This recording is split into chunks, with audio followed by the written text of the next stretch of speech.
The heart of the New Testament are the stories about the life of Jesus. These Greco-Roman biographies are referred to commonly as Gospels. We have 4 of them that are canonical Gospels: Matthew, Mark, Luke, and John. And they tell us the story of the life of Jesus, the ministry in which he engaged in while he was on the earth, and most importantly, show us about his sacrificial death on the cross for you and me. Now, when we approach the Gospels, we need to understand that we're approaching a particular genre or type of literature. And as with any genre, it comes with its own set of interpretation principles. Now, before we get into the rules of how to interpret the Gospel, let me give you a little background on what they are. The Gospels are Greco-Roman biographies. That's the style in which they're written. So if you were to look at a biography from the 1st century, you would see that it parallels with the way that the Gospels were written. And they were written that way to show us the story of the life of Jesus. Now, the word gospel itself literally means good news. And so gospels refer to in kind of 2 ways: as the gospel, which is the story of Jesus, his sacrificial death on the cross, his rising from the dead 3 days later by the power of God, and the story that we share when we're sharing our faith. That's the gospel. And then you have the gospels, which are the canonical gospels: Matthew, Mark, Luke, and John. So as we look at those, there are primarily 3 questions that are helpful to ask when interpreting the Gospels. And here they go. Question number 1, ask, what does this story tell me about Jesus? See, when the Gospel writers were compiling their stories of Jesus, when they were remembering what happened, when they were interviewing people, asking them about their experience with Jesus, they took each of these stories and they decided which ones to tell in order to tell something about the character of who Jesus is. See, it's really easy for us to approach the Gospels and try to get what we need out of them, instead of first approaching them to see who Jesus is within them. For example, maybe you're someone who has been really wrestling lately emotionally, and you're mentally drained, you're emotionally drained, and you read the words of Jesus where he says, "Come to me, all you who are weary and heavy burdened, and I will give you rest." Now, if you're like me, when you read that, your heart goes, "Yes, I want rest." And while that is part of the gospel, this is not just telling us what Jesus gives to us, but rather it's telling us something about who Jesus is, namely that Jesus is the only one that can truly give us rest. So the first question is asked, what does this story tell me about Jesus? Now, the second thing is how the gospel writers put these stories together. When the gospel writers compiled the stories, they would often link certain stories together in order to tell a bigger picture about Jesus. So while the first question dealt with what does this story tell me about Jesus, the second question deals with how they're all arranged together. So here you go. Question number 2, what is the gospel writer trying to tell me by putting these stories together like this? You see this all the time in the Gospel of Mark. Mark does what are referred to as sandwiches. He will start one story, then he'll tell a totally different story, and then when he finishes that one, he'll put the last piece of the bread on the sandwich and finish his original story. We see this in the story of the raising of Jairus' daughter and the woman with the issue of blood.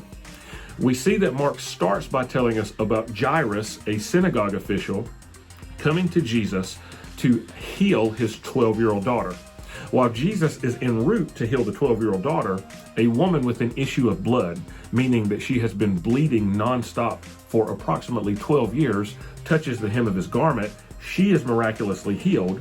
Then Mark finishes that story by going back to the original Jairus story, where now the 12-year-old daughter has died and Jesus goes in and miraculously raises her from the grave. Now, at first glance, you may be going, what do those stories have in common? Well, there are a couple of things they have in common. One, Jesus is doing something that has been physically impossible to be done by any doctor or any person on the earth. He heals a woman who has been bleeding for 12 years, and now he heals a girl who has died. So we see the miraculous power of Jesus and Jesus only in these stories. But did you notice this little interpretive clue that Mark gave us? The woman has been bleeding for 12 years, and that's the exact same age in which Jairus' daughter is. She's 12 years old. And so we see that that's a little interpretive clue that we're supposed to read these stories together. It's really easy for us to kind of cherry pick and only look at certain stories, but when we can zoom out and look at what these stories are telling us together, it can really show us some deep and amazing truths about Jesus. The third and final question to ask when approaching the Gospels is this: what does this tell me about the big picture of the Gospel? Now, we've talked about the story of Jairus and his daughter and the woman with the issue of blood, but ultimately, what do those two stories that are put together tell us about the entirety of the capital G Gospel, the story of Jesus? Well, when we zoom out, it shows us that ultimately there's only one healer, and his name is Jesus. So it's not just about the individual story, but rather zooming out to see how these stories are interrelated and what they're telling us about the big picture of the gospel. Now, before we stop this video, I want to give you a handful of pro tips for reading the gospel. First pro tip is this: read the whole gospel in one sitting, all the way through. Now, do it at least once. Now, I know what you're going, Brian, the gospels are pretty long. You want me to read them in one entire sitting? Yes, I do. Here's why. The same reason that we watch a movie from start to finish, that's how we're to read the Gospels. That's really how we're to read all the letters and all the works in the Bible, is to sit down and go from start to finish, because they are works of literature. They weren't meant to be read verse by verse here or a piece of a verse there. As a matter of fact, verses didn't come into the Bible until like the 12 or 1300s. Like, they were written as works of literature. So I promise you'll get a totally different picture of the gospel as a whole when you step back and read it through in one sitting. Another tip here is to pay attention to literary elements. Now, what do I mean when I say literary elements? Well, I mean things like hyperbole. That's a literary element. Now, hyperbole is just an exaggeration for sake of emphasis. Jesus uses hyperbole all the time. He says that if your right hand causes you to sin, pluck it off, for it will be better for you to enter into heaven missing one of your limbs than it would be to have two of your limbs and be thrown into hell. He said the same thing about your right eye. If it causes you to sin, pluck it out. Well, he wasn't literally talking about cutting your hand off and plucking your eye out. Now, hold on. You may be going, well, Brian, yes, he was. Well, how many hands do you have? Are you suggesting that your hands or your eyes don't cause you to sin? Because the last I checked, all of us are sinful, right? See, this is a hyperbole. This is an exaggeration for the sake of emphasis. And so pay attention to literary elements such as hyperbole. There's another literary element to pay attention to in the gospel, and that is a parable. Now, a parable is a short story with a big meaning. One of the biggest or most famous parables in the Bible is the parable of the Good Samaritan. Now, if you've ever read the Bible, or you don't even need to have read the Bible, honestly, most people have heard what a Good Samaritan is, and we know that it's somebody who takes care of somebody else.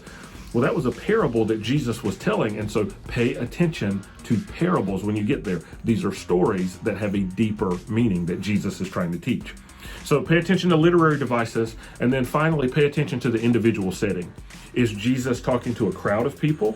Is Jesus talking only to his 12 disciples? Is Jesus talking to only one person? And then as you're paying attention to the setting of what's happening, how does the cross change what's happening here? For example, Jesus said in John's gospel that whoever believes in him, out of his belly will flow rivers of living water. Now, again, that's a hyperbole, or that's a figure of speech that's used in the gospel there. Just because we believe in Jesus doesn't mean literal rivers flow out. But John says something really awesome here, this interpretive clue. He says that this is what Jesus said because he was talking about the Spirit that would be released onto believers after Jesus rose from the grave. So when you're looking at the literary setting and you're going, whom is he talking to? Is it the crowd? Is it his disciples? Then ask the question, how does the cross impact this? So those are a handful of tips for us to be on the lookout for whenever we approach the Gospels, Matthew, Mark, Luke, and John. I hope that this helps deepen your Bible study. I hope that it challenges you and also enriches you as you dig into God's Word. So listen, thank you for hanging out with me. I appreciate every one of you guys that hang out with the channel and watch the videos. If this video has helped you, do me a favor, hit that thumbs up button. It does the channel really, really good when you do that, and I appreciate it.